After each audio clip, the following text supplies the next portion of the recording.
Jeffrey Kripal, que é uma figura que é bem recorrente aqui no canal, fala numa entrevista qual que é o problema para nós, modernos, pós-modernos, que buscamos uma reconexão com o divino, depois de todas as frustrações da modernidade, qual é a dificuldade que a gente tem para voltar para religiões como o judaísmo e o cristianismo? E ele mesmo responde dizendo que nós sabemos demais. A ciência nos explicou coisas demais, nos mostrou coisas demais. O que significa que qualquer tipo de reencontro com Deus não vai poder ignorar a via da ciência, não vai poder ignorar aquilo que o ser humano sabe sobre a evolução, sobre o espaço, sobre o DNA e coisas desse tipo. Tem um famoso rabino inglês chamado Simcha Weinstein. Ele escreveu vários livros, eu pretendo trazer aqui para o canal assim que possível, mas a principal tese dele é de que os super-heróis americanos são expressões da espiritualidade da religião judaica, em especial o Superman. Ele tem muitos argumentos para defender isso, mas um que é bastante chamativo é a quantidade imensa de judeus que construíram a indústria dos quadrinhos. Eu não vou fazer uma lista exaustiva. E alguns desses caras vão aparecer aqui no canal assim que possível. Primeiro, o que todo mundo conhece, Stan Lee. Todo mundo sabe quem é. Jack Kirby, que a gente já tem até um devocional aqui para ele, e que ele vai aparecer muito aqui no canal, inclusive o nome do canal, Nova Gênesis, vem das criações do Jack Kirby. O famosíssimo, premiadíssimo, cujo nome virou prêmio, inclusive, é o Will Eisner, o criador do The Spirit. Mais um personagem que a gente ainda vai falar dele aqui. Um que muita gente não sabe, mas o cara que simplesmente transformou os X-Men num fenômeno. Chris Claremont é o cara que trabalhou por 16 anos com os X-Men, fez dos X-Men um fenômeno incontestável nos anos 90, a maior fonte de renda da Marvel. Lee Falk, criador do Fantasma. Bob Kane, apenas o criador do Batman. E, como eu disse, né, não é uma lista exaustiva, mas esses dois últimos nomes aqui merecem destaque. Né? Jerry Siegel, que a gente vai falar um pouquinho, e o Julio Schwartz, que escreveu o livro Um Profeta Improvável. Eu já fiz postagens sobre esse livro na minha página, mas ele com certeza merece espaço aqui no canal e terá em breve. Então, o Rabino Einstein, ele diz que por mais que Jerry Siegel e todos esses artistas aqui quisessem se afastar das suas origens judaicas, eles não podiam fazer isso com a alma deles, que não diria que é uma tese universal dos judeus, mas bastante antiga e hoje muito penetrante no judaísmo ortodoxo, que é a da alma judaica, né? da alma judaica como uma porção do Senhor, uma porção de Deus.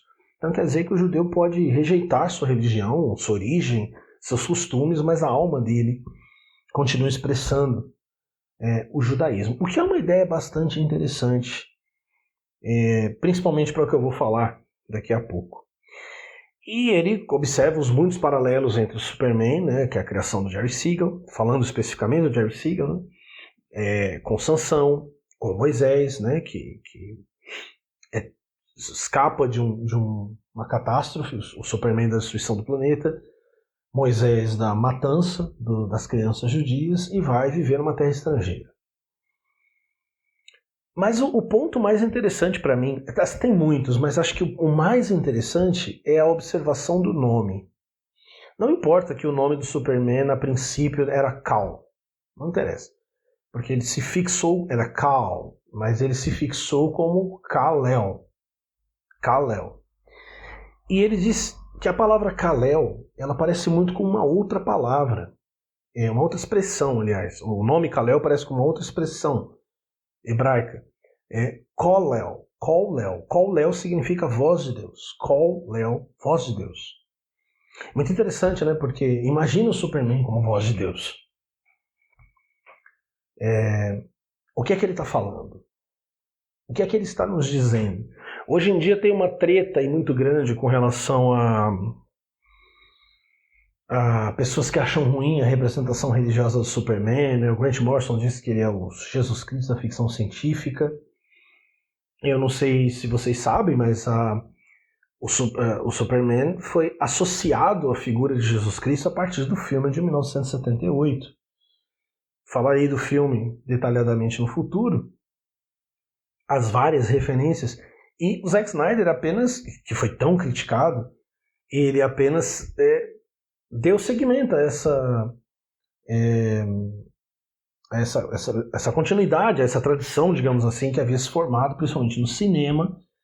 O Retorno do Superman também tem isso, de um Superman divino, um Superman Jesus Cristo, digamos assim.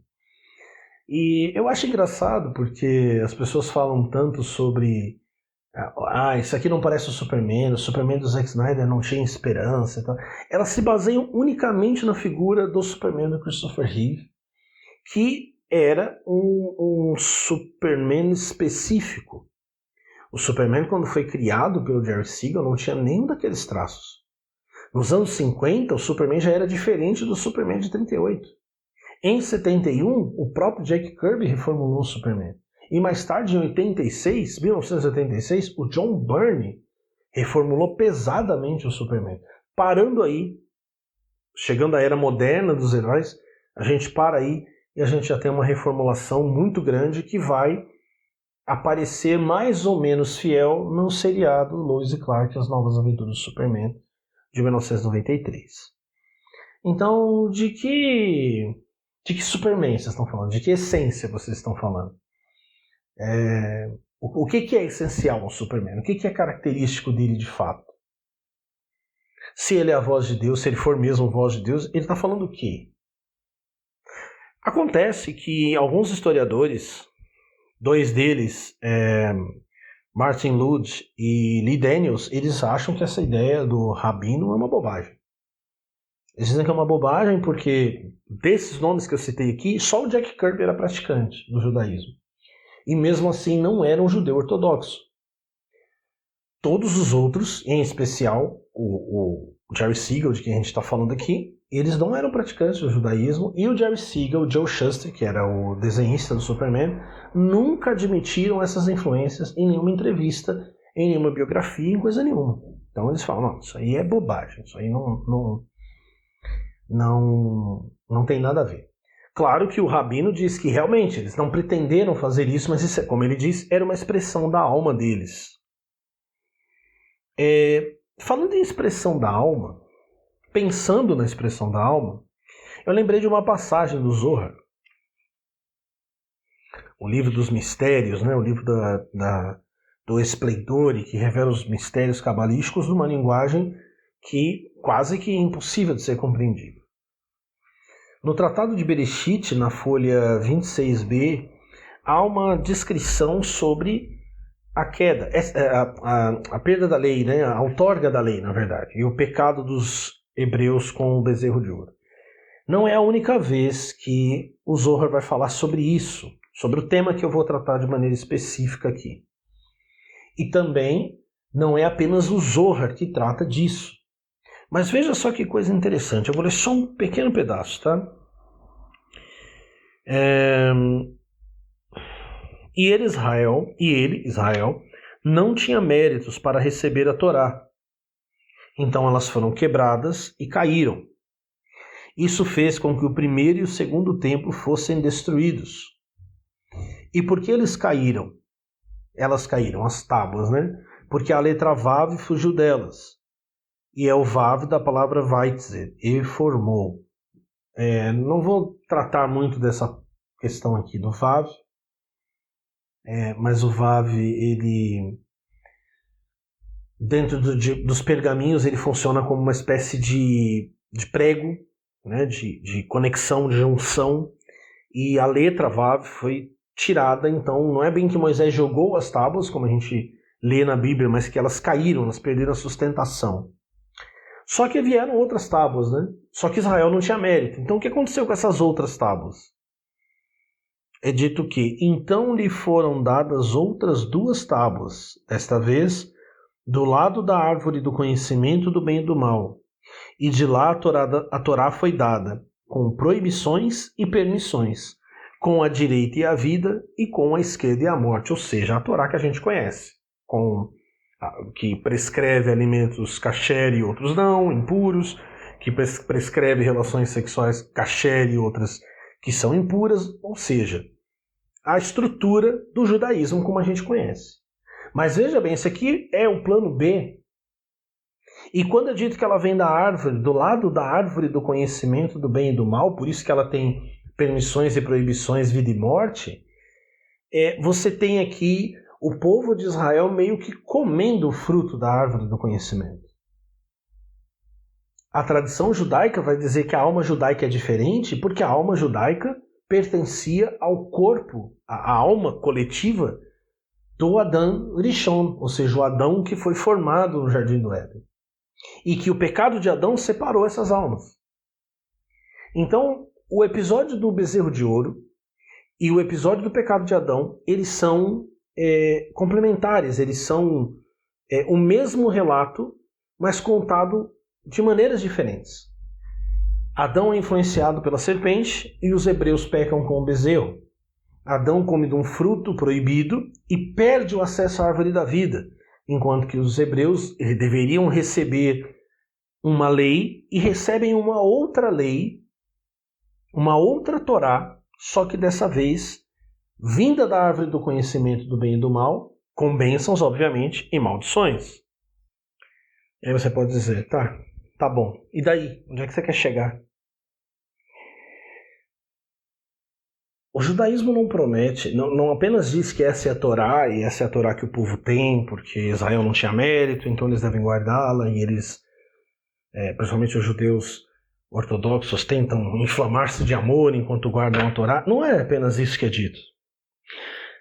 Também é dito isso em muitos lugares, por muitos sábios, em muitos lugares da tradição e por muitos sábios, que aquela Torá que ficou escondida será revelada no fim dos tempos. Por exemplo, Elias de Vidas, um dos grandes sábios do judaísmo, disse que cada mandamento é no mundo superior uma luz superior unida à árvore da vida. O que isso quer dizer? O que a gente ouviu? Os mandamentos, eles não chegaram como essas luzes superiores. Porque o povo de Israel, assim como Adão, perderam acesso à árvore da vida. E ao perderem acesso à árvore da vida, eles receberam uma outra versão, só que dessa vez da árvore do conhecimento do bem e do mal, ou da árvore da morte. Um outro sábio, Abraão Azulai de Hebron, ainda diz mais do que isso, de modo muito mais amplo. Veja bem. Este é o mistério das inovações da Torá que Deus introduzirá no futuro escatológico. Pois, embora a Torá seja imutável, no entanto, originalmente, quando revelada no Monte Sinai, ela foi apresentada sob forma material apenas por causa do mundo material onde vivemos desde a queda de Adão. Veja que aqui ele não coloca a forma da Torá ligada ao pecado de Israel, mas ao pecado de Adão. Mas eu já disse que essas duas histórias são, na verdade, uma. Mas no futuro escatológico, os homens se despirão de seus corpos mortais e ascenderão, até o mistério do corpo espiritual que Adão possuía antes da queda. Então eles compreenderão o significado secreto da Torá, e o que está oculto será revelado. Após o 6º milênio, atingirão até graus ainda mais elevados de espiritualidade e compreenderão o mistério da Torá em sua essência mais recôndita, que se tornará então manifesta a quem a procura. Este é o princípio básico. A Torá estava revestida em uma veste material, exatamente como o homem. Assim como o homem se elevará no futuro de sua veste material para uma espiritual, a Torá também se erguerá acima de seu traje material, passando a ser percebida em níveis espirituais cada vez mais altos. Essa vestimenta durará até o tempo da ressurreição. Então eles, os homens, estarão completamente puros e compreenderão a Torá na sua veste mais íntima. No ano sabático, contudo, isto é, no 7º milênio, eles se elevarão a um grau extraordinariamente elevado, assim como a Torá.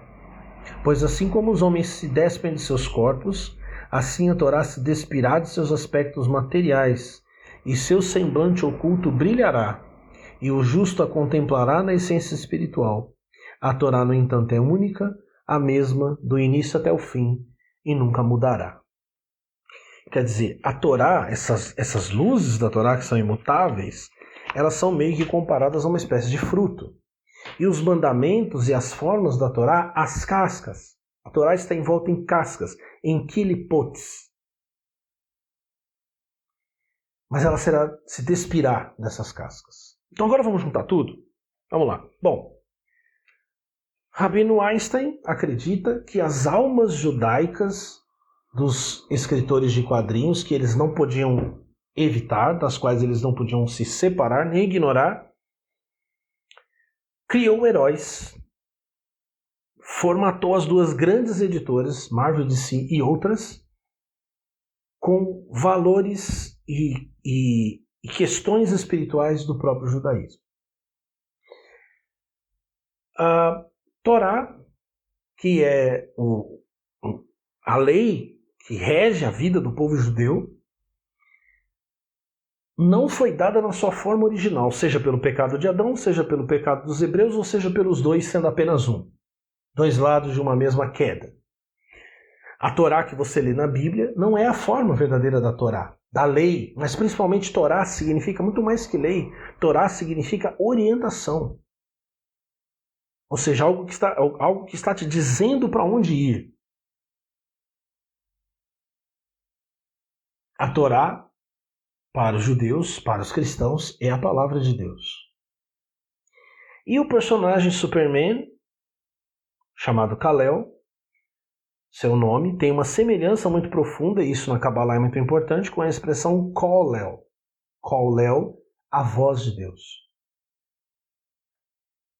Será que essas pessoas, justamente por estarem afastadas do judaísmo tradicional, ortodoxo, que por mais piedoso que seja, só pode se fundamentar no aspecto clifótico da lei de Deus, justamente por isso, justamente por serem almas predestinadas, manifestaram a forma final, a forma original da Torá, que deveria ter sido entregue ao povo judeu no Monte Sinai desde o princípio? Será que esses heróis, será que essas maravilhas que podem nos orientar, desde que nós sabemos quem eles são, será que a voz de Deus está vindo do lixo, enquanto a gente procura em sinagogas, em mesquitas, em igrejas, em templos? Será que a voz de Deus está vindo de onde a gente menos espera? Será que esse tempo já chegou e o que parece queda para o homem na verdade é uma ascensão? E o momento de nós nos despirmos dos nossos corpos para contemplar essa Torá plenamente chegou? Nova Gênesis acredita que sim. E você?